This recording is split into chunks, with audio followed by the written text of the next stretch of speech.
and let's go to Dei Lynam. She's going to call the game tonight with her dad and Mark Zumoff. It should be a fun night on Comcast Sports. Sorry, Dei, that you had to listen to a little bit of that. How are you? Quite entertaining. Thank you. How are you doing? I'm doing just fine.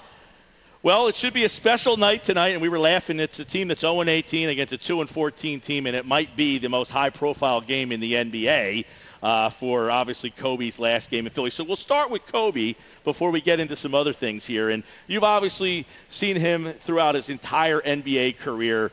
Were you surprised at all that he made that announcement when he did? Not really, because I think the more you were watching him, and his body is just not responding, I think, and the fact that they are 2-14. I mean, I think you came into the season being open-minded, that if the Lakers were, hovering around, a team that could maybe sneak in and be that 8th seed, and then, if you thought you were getting better, maybe he would have tried to do it one more year. But I think the combination of how poor their team has been playing and how poor he had to play, unfortunately for him, I think, he probably got some people that he trusts that said, you know what, enjoy this. And if you make it that this legitimately is the end, it takes pressure off of you, and people will, they'll honor the 20 years you have given this league and who he's been for those 20 years. Yeah, and obviously, him growing up in Philly, it seems apropos that he announced it, and this will be his first opportunity since the announcement. I guess he played in Indiana the other night, but really since he made the announcement to play this game in Philadelphia, it's probably the right place for him to start this send-off. Yeah, actually that game against Indiana was at the Staples Center, so his hometown fans were the first after his announcement, or basically the thing through the Players Tribune. Yeah. And the reaction of the Laker fans was what you would have expected, and then I think, it's kind of good irony that then his first stop on the road is here in Philadelphia.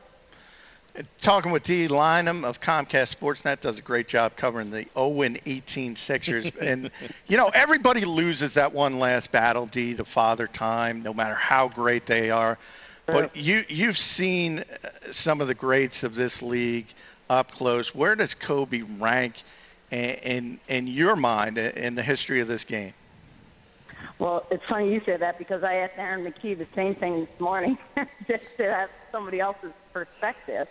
Aaron McKee said, top 8 of all time. I'm certainly not going to disagree with that. If you're asking in terms of personally what I have seen in my time, like, meaning Wilt and those guys before me, obviously I didn't see that. But, Kobe, Michael, LeBron, Shaq, these guys all were amazing at the peaks of their careers. But, when you go and look at the numbers of Kobe and the minutes and the number of games he's played in and the number of playoff games, I think you got to say, him and Michael are in a unique, place in the modern day basketball. And Dei, let's kind of shift towards the home team now because I guess we have to.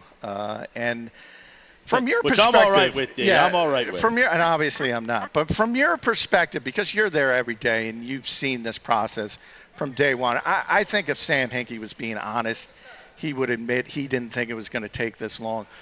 What is your biggest concern moving forward, if any? I'm not sure Sam would say that, to be honest with you. And concern would be that the way they have done it is not a proven path.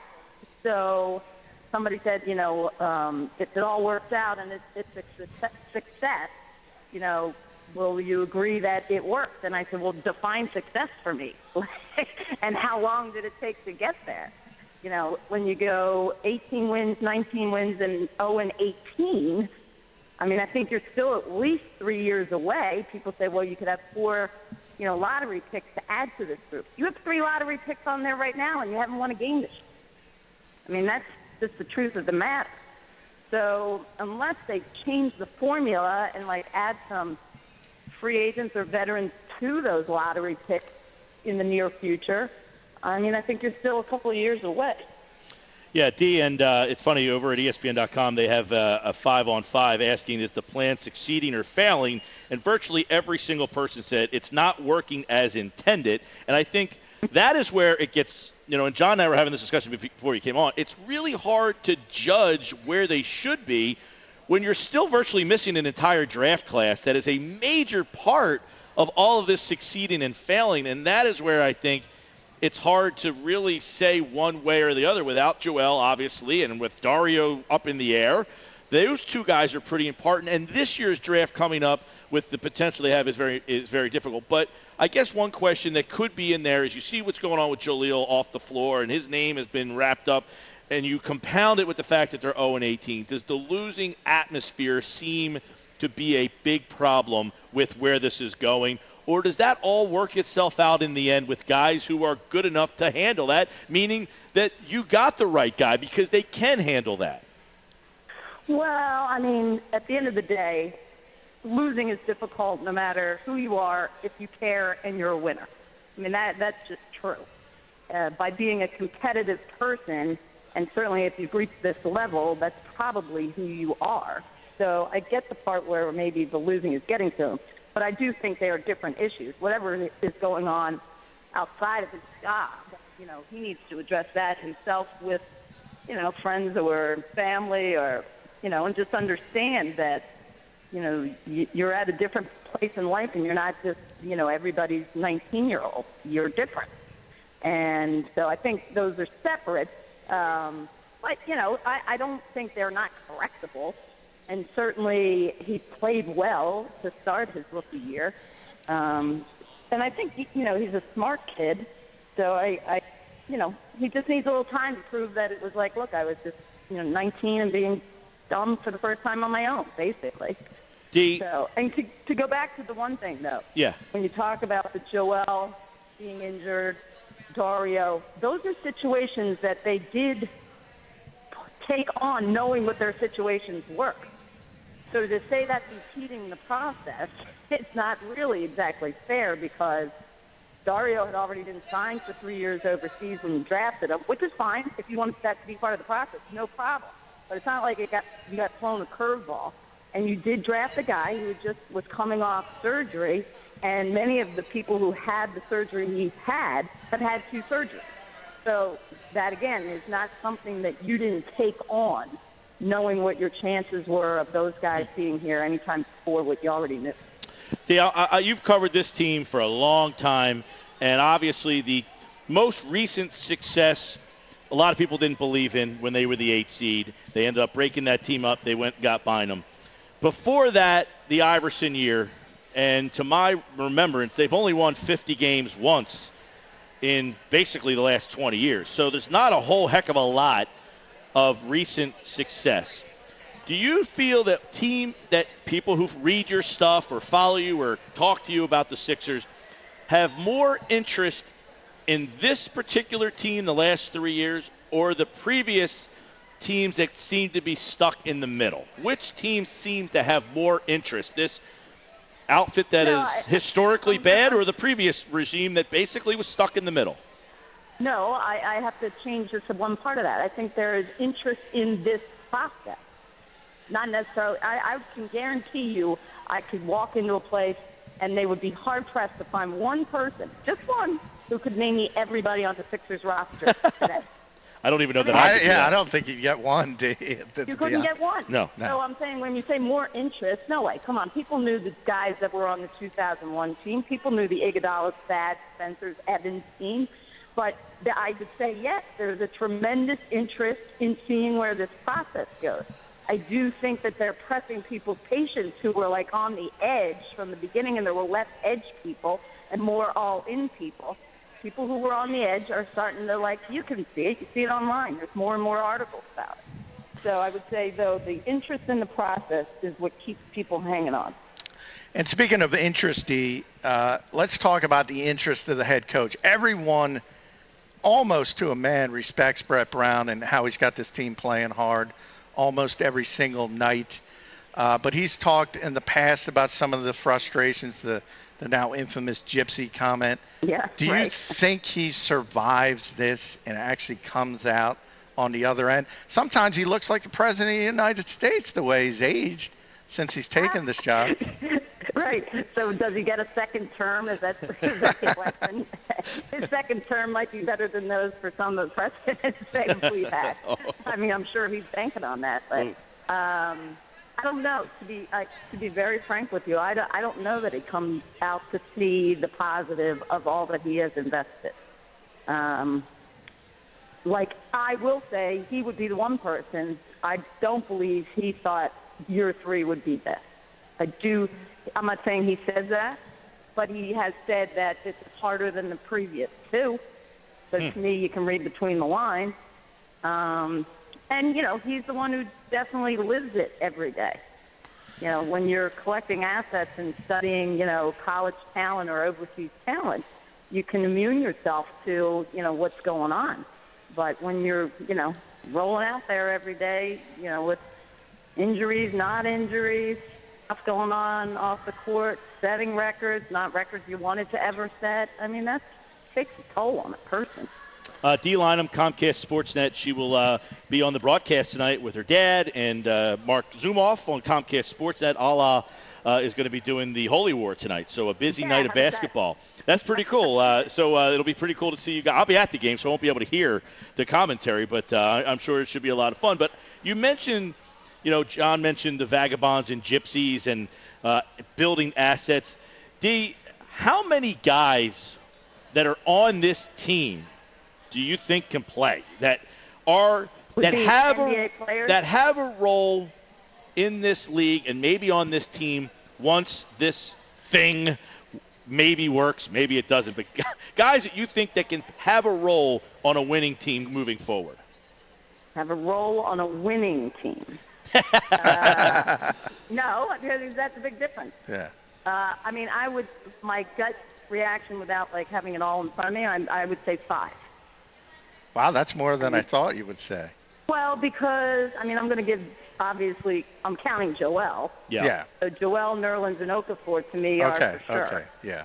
I think Covington belongs, absolutely, and on a good team. I'm not saying he would start, but he's a legitimate shooter, and he has learned how to play both ends of the floor, which says to me he's interested in hanging around because he knows if he didn't, that it would be short term. But and I think Jeremy Grant. Okay. Jeremy Grant. So I would have said 4 of the 5. Does that mean you don't think Stauskas can really have a role? No, my problem is I haven't seen it. Okay. And you said on a winning team, so the only thing I can judge is that's his fair. Year with Sacramento, and up to this point, he hasn't really been able to show me anything here. And of course, Roten will be back shortly, and Marshall. I'm sorry. Yeah, Roten should be on there. That's true. And Marshall, I'm not sure. I think he's a fringe guy. Now, Dee, to me, this whole process comes down to the guy who came up with this plan, and it's Sam Hinkie. And one of my biggest concerns is the lack of leadership shown at the top. And understand he doesn't have to talk, but when something that goes on off the court, like what has been going on with Jahlil Okafor, shouldn't Sam Hinkie address his fan base and kind of talk a little bit more and take ownership of this entire situation? Not only the tanking part, but the fact, there's no mentors to the young players, and they're having some issues, not just with Okafor, but also Nerlens being late to practice, Joel Embiid with some of the rehab stories that were out there. Shouldn't he be out front more often than he is? Well, it's not his obligation. I know it's how a lot of people feel, but there's not anything in the contract that says he has to do that. You can, I would look and say most people do it that way. But I would also say most people don't try to rebuild the way he's rebuilding. So, if he's a guy who thinks that that is not part of his responsibility and his ownership says that's okay, then there really is nothing anybody can do. Dei Lynam's with us. There's only a couple people who could say something. Josh Harris would be one, and possibly, Josh would be the one. Well, I'll ask you this, Dee, and you don't have to answer if you don't want. This is a polarizing conversation. People are split all over the place. You read national stuff. The agents don't want to deal with the Sixers. They don't want to talk to them. Other sides love it. They think they're so smart and all the assets and yada, yada, yada. You're a smart basketball mind. You've been around this team and the city and this game for a while. Where do you fit in with what the 76ers are doing? And I know it's a difficult question. You're doing the game tonight and you cover the team. But, you know, everybody has a polarizing opinion. And I don't think if you don't like it or you do like it means that you're still not supportive or hopeful. I'll say this. I like what they're doing because I didn't like the way that the NBA, basically if you're stuck in the middle, you can't get out of it. Do I love the process? I don't, but I'm supportive of it because I didn't think they were getting out of the middle before. So I'm willing to give this a shot. But that being said, I don't like that you're allowed to do this, but I am supportive. So where would you fall? I would fall in that the whole point of competition is to try to win. And I would also say that I believe in having veteran leadership around. And so if you could do the same process, which I think is possible, not locking yourself into bad contracts, but not be so extreme in terms of, you know, a few extra wins would not hurt the number of ping pong balls that are coming up because you're not guaranteed anything. So to not be maybe so extreme with those two categories, I think then I would probably go with the process a little better. But I'm also, I will say, I mean, how long I'm supposed to hang with the process, I'd like somebody at some point to say. And we have never once gotten an answer of how long they think this will be. They never put a time on it. That's a good point. Dei Lynam, well, we know you probably got some game notes to go over and a bunch of stuff for tonight's broadcast. So good luck with that. And we will see you up there tonight. And we appreciate your time. Yes, it's been a fun conversation.